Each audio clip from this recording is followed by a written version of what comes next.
Yo, welcome guys. Welcome back. This is your boy Slav Reacts. Welcome to my channel. We are doing reactions. If you are new, we are doing reactions, mostly to comedy. We are going to do different kinds of all sorts of reactions in the future. And if you are new, the thing you can do to help me is to subscribe. I would appreciate it a lot. It's just one click away, and it does mean a lot to me to grow my channel. And if you like it, of course, and you can always unsubscribe if you don't like the content. And that's it for that. Today we have something that I have never seen. It's Louis C.K. His allegedly his first his first set that he's ever done in public, right? On camera. So we're gonna do that. So stay tuned. We will begin right now and see what that is. I don't know what to expect. When I saw him in a thumbnail, he looks quite different than usual. So I don't know what to expect. Without further ado, we're gonna jump right into it. We are back. So it's Louis C.K., as I told you, and it's a bit from July 1988. I've never seen this before, and I'm really looking forward to it. Louis C.K., as we know, is one of the highest respected comedians, if we disregard the whole controversy that he has. And by the way, I got a lot of flack for the things that I said, that I'm against what he did and everything. And what can I say, guys? The man himself said the same thing, right? You have to look at from the point of view that those things kind of happen a lot, where women are put in that kind of position where they have to choose whether to do that or to lose their job. That was he made an apology letter, and in his apology letter, that's what the letter was essentially saying, and that he understands that side and that he apologizes for what he has done. And taking that into consideration and everything else, I said that whatever you do, if a person says yes or no, either way, it's a wrong thing to do. That's what I said. I still like Louis C.K., and I still think that he's not a bad person. That's my personal opinion. I came to that conclusion, and I will stick with that conclusion. And the only thing that I said that it's wrong, and I got a lot of flack for that. But that's my highest viewed video. So either way, thank you for that. So we have Louis C.K. I don't know the name of the video. Let me just check real quick. It just says July 11th, 1988. My birthday is July 12th, so that's just a fun fact. It's not fun. It's just a fact. But let's go. Let's see, what do we have? Come on. We worked down in some dinner theater in Connecticut together. What a wonderful. Wait, yeah. No, I'm getting Hendrix on this microphone all of a sudden. The monitor's good. Right now, it's real good. Who is this person? He looks really, really familiar. Does anyone know? I may figure out later. Later on. I know you're gonna like him. He's a very funny guy. And you spores up in the back there. Quit passing the cheese toasties around. And never, no falls, because, there's no fucking insurance on this place. You fall. That's the way you know when, you can know out of gate when someone is funny, when they interact with the crowd, and are able to make jokes funny, able to be funny, right, in the same time as making fun of other people that are there, right? That's a real gift. Oh, and there's hunks of bone sticking out from you. Tough shit. That's all there is to it. You're not getting any money out of this. We'll let you touch a cymbal or something. That's about it. But this guy's a funny comedian, soon to be your friend. Please, a nice round of applause for Mr. Louis C.K. Look at him. Oh my God. Mike McDonald. Look at him. He's all ginger and all.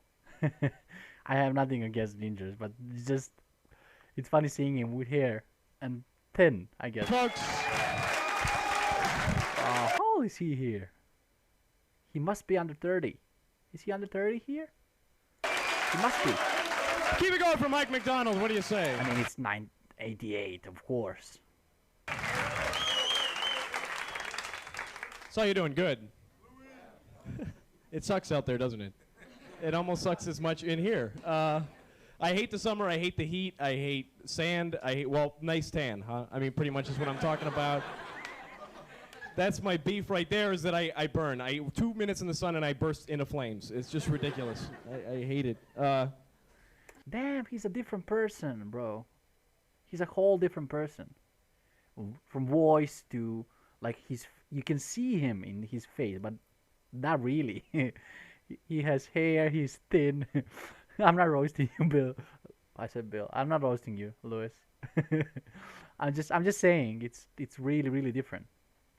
By the way, I'm under 30. I'm losing my hair. I'm getting fat. I'm a dad, so we can say I can get away with that. But yeah, he's quite different. Yeah, that's probably. Well, I just finished peeling from a burn. I had a face, it burned, peeled off. I have a new face. I had to get a new license. I used to be a Chinese guy. Thank you. Anyway, stop. That's probably the number one disadvantage to having red hair is that you burn. Now, the other disadvantage to having red hair is childhood. All of it. Because you can really take the nicest group of kids in the whole world, no matter how tolerant they are of other groups and other people, and you put a redhead in the room, they become the Hitler Youth, basically. I grew up with this better dead than red in the head. Carrot Top, Richie from Happy Days. Red on the head like the dick on my dog, I think is my personal favorite. I'm not sure. It's my curse. It's been my curse ever since I bought that hair tonic from Bobby Brady, if you remember that episode. I don't know if you did. You know, I used to complain to my dad about it because it's like half his fault. And you know what he'd say? He'd say, "You should be proud of your red hair. Think of it as a red badge of courage." I'd say, "Dad, this isn't a red badge of courage. This is an orange hat of the damned." Is more like it. It's my curse. I guess I'm a bit tense. I really did have a bad weekend. Friday night was a nightmare. It started around, I guess, 8 o'clock in the evening. I was in this bar doing like shots of tequila, chasing with Snickers bars, having a great time, minding my own business. And I see this jukebox in the corner of the room, so I go over there, and I'm about to pick a selection. I'm standing right next to the thing, and it starts randomly playing something by Barry Manilow, you know. And everybody in the room is looking at me like I picked it, because I'm saying like, I don't know who that is. I'm missing the joke. Oh, Barry Manilow. Maybe that's one of the things that you have to learn as a comedian. You are talking to wide audience, right? Not everyone knows. I'm guessing everyone did know that back then because he was probably really famous, and maybe I'm looking like an idiot now for not knowing. But all I'm saying, I'm missing the joke. It doesn't end there. I came home. I'm kind of drunk, but the first my senses pick up the smell of chocolate chip cookies. See, my roommate Dave likes to bake them from scratch, like at 2 in the morning for no reason. So I followed my nose, and I get to this big plate full of chocolate chip cookies melting together into one big cookie, you know. And he's nowhere in sight, so I'm trying to take little Oh no. Okay. We know what's gonna happen, right? pieces he wouldn't notice. Finally, I said, "Bad, I just ate all of them." Anyway. Dave comes in the kitchen, he looks at the empty plate, and he looks at me, and he says, "Hey, Lou, you know, I put like 15 grams of mushrooms in those cookies you just ate."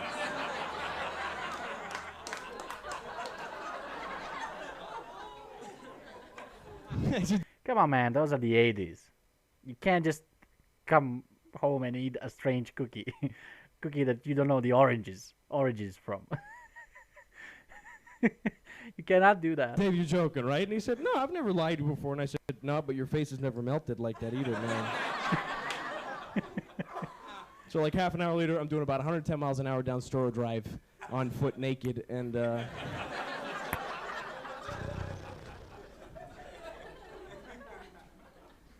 somebody said, Why is it when people want you to be quiet, they always do this? They go, shh. What the hell is that? I mean, how to get to... There's something about that particular noise that makes me want to shut up when I hear it. So how to get to be the official shut up noise anyway? I mean, who picked it? Why did he pick it? If it had to be some random noise, why aren't people walking around going, ah! Ah! You get the point. Who makes the rules? Like when you hitchhike, you're supposed to do this. Now, why does this mean give me a ride? I mean, what if you go to some other country where this means like pull over, beat the shit out of me or something? You know?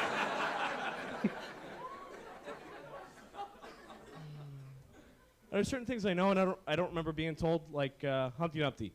Okay, Humpty Dumpty sat on a wall. Humpty Dumpty had a great fall. All the king's horses and all the king's men couldn't put Humpty together again. The end, right? I'm not leaving anything out. Yeah, pretty much. No. So where in there do they mention specifically that he was an egg? Oh, yeah. That's a very good point. That's a very, very good point. Damn. How did this get inside my head? Why do I know this? Was it like a postscript in my, by the way, it was an egg in case you... That's a good one. I don't know. I have thoughts like this because I get bored. One thing I found out, what you do when you get really bored is this really interesting thing. You go to the airport. Now, you ever notice at the airport they got those information booths? And very often there's nobody in there. So you just climb in there for like a couple hours. People come up and ask you questions. Can you tell me what a B terminal is? B terminal, no, I got no fucking idea, really. Look at this man. Look at this dude on the left. He has no idea what's happening.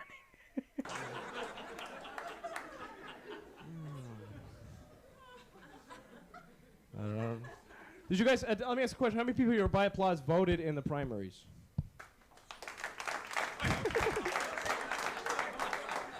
Wow. That's it? And the rest you're waiting until you can vote with a remote control for your TV? Is that what's going on? Are you Democrats? Yeah. Republicans?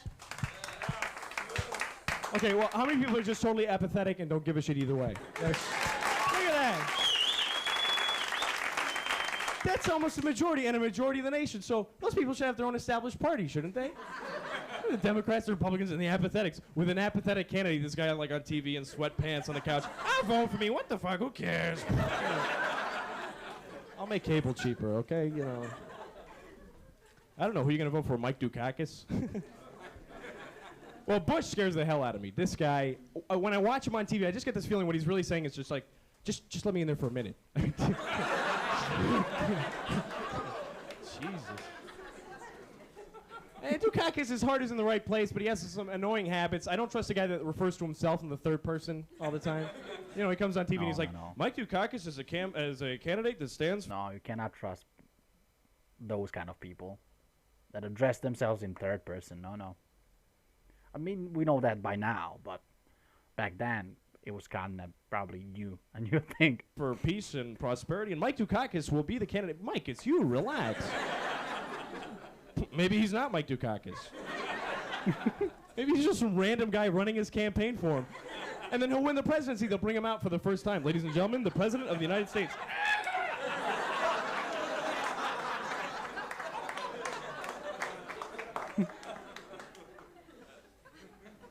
I've been getting really annoyed lately, but I found out that I'm a real prick. I did something really stupid the other day. I had no idea that I was this stupid. I had probably done it 100 times, and I caught myself for the first time. I went to this CVS to buy a hairbrush. Now, I'm totally lost. I have no idea what aisle to go to. Finally, this girl with CVS on her shirt comes up and says, "Hi, can I help you?" And I said, "Yeah, can you tell me where I can find a hairbrush?" Then I catch myself and I realize, what the hell is this? I mean, this girl's probably putting herself through college by working at CVS, and here I'm going, hairbrush? Hairbrush? You know, like she's going to go,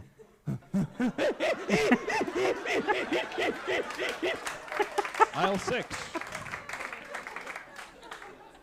So anyway, finally I get the hairbrush, I bring it up to the guy at the counter, I got my cash in my hand, like in the guy's face, and he says, "How would you like to pay for that, sir?" I'm like, "Oh, well, actually, I'd like to pay for it like this."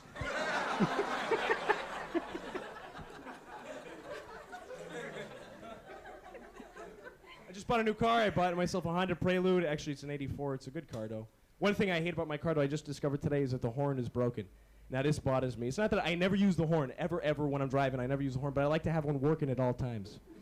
For one simple reason. I never want to be sitting in my car and get, like, shot in the back of the head or slam into a tree and not even get to do the old... That's big facts. That's big facts. You have to do that. It's just the post effect.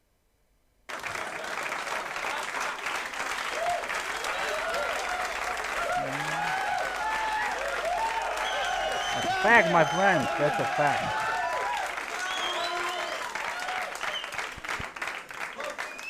That's really embarrassing. I really do. I never know how to deal with that. You know, it should be sewing or like something. I don't know. By the way, just on the same thought, if a guy's driving through the forest and he smashes into a tree and leaves on the horn, nobody's there to hear it. Is he really dead? He just... Okay, you don't know either. Good. All right. No, he's not. It's a good car. Otherwise, it's a good car. It's got a tape deck and a sunroof. It's nice to have both because you can have the sunroof open and crank like AC/DC and do this while you're driving. It's a nice luxury. Man, It's a AC/DC, fast car man. too, and this got me in a lot of trouble the other day. I was driving to upstate New York, and I'm screaming down this highway like 120 miles an hour, and I see a cop on the other side of the road. But I figured I was safe because he's on the opposite side of the road going this way. There's a ditch and a guardrail between us, so I figure it's like he's in another dimension, you know? Okay, so I just keep driving, but this cop pulls right in that ditch, goes over the guardrail, and does this Dukes of Hazzard move to get out of there, you know? I can almost hear the narrator from Dukes of Hazzard going, well, it looks like this boy's got himself in a mess of trouble. Yeehaw! You know. Jesus. So what we got here technically is a chase, because I'm not stopping. I don't want to meet the... But I'm prepared because I got this special tape, which is the background music to Starsky and Hutch and Beretta. So every time I get chased by the cops, I pop that in, you know, the old...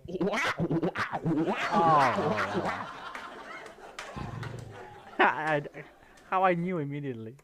2 hours later, I'm being butt searched by a guy named Clem. Anyway, now this was silly. They put me in a jail cell, and before they did, they took away my belt and my shoes. They have to do that. It's the law. Do you know why they have to do it? So you don't hang yourself, which is pretty reasonable. But then they put me in a cell with these 3 guys, about 900 pounds apiece. One of them, his name was Fred. I know his name was Fred because it was carved in his forehead. Backwards so we could read it in the mirror, you know. Look at these guys, and it occurred to me, if I really wanted to kill myself, I wouldn't need my belt or my shoes. Just wake up Fred, like, hey, Fred, you fat shit, come on.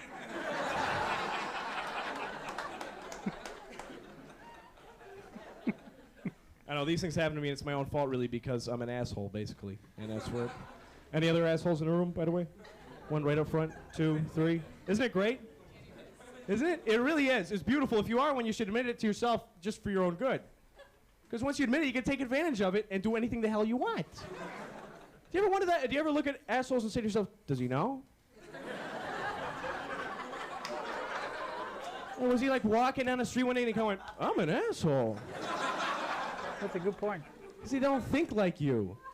See, it gives them the special freedom. They realize their freedoms one by one. Once they, like, most people have this screening device that stops them from doing things. Like you, normal people, you'll be driving down the street and you say, should I cut that guy off? No, only an asshole would do that, and you don't. Now, the asshole's driving down the street and he says, you know, if I cut that guy off, I'd get to work a lot earlier. Well, no, only an asshole would. Hey, that's really. That's me.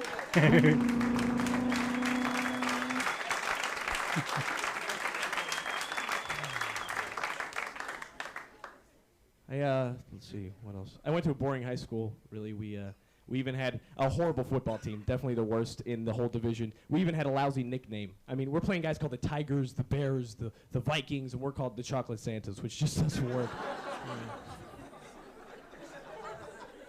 I never had much luck with women. I've always had this situation where they think of me as a brother, you know? Because I have 2 sisters. One of my sisters is a yuppie. She's a young professional. The other one's a fuppy. She's a fat, ugly pig. Anyway, We worked down. All right. That's the one. That's the one. That's the one. All right. So I have some opinions. We're gonna. I'm just gonna make myself big, and all right, we're back. So, I like this very much. Maybe it could be shorter. I think it could be shorter. It could have been shorter, because I think if it's his like first one of the first bits, obviously everyone knows he's funny, so uh, it's not his first bit, but it's his first bit on camera. So I think it could have been just a bit shorter, maybe pick his jokes a bit more, but taking into consideration that it was 88 and the stand-up comedy was not like there were only not so much stand-up comedians, not so many stand-up comedians that were that good, and that's why I say this is great. This is like really good.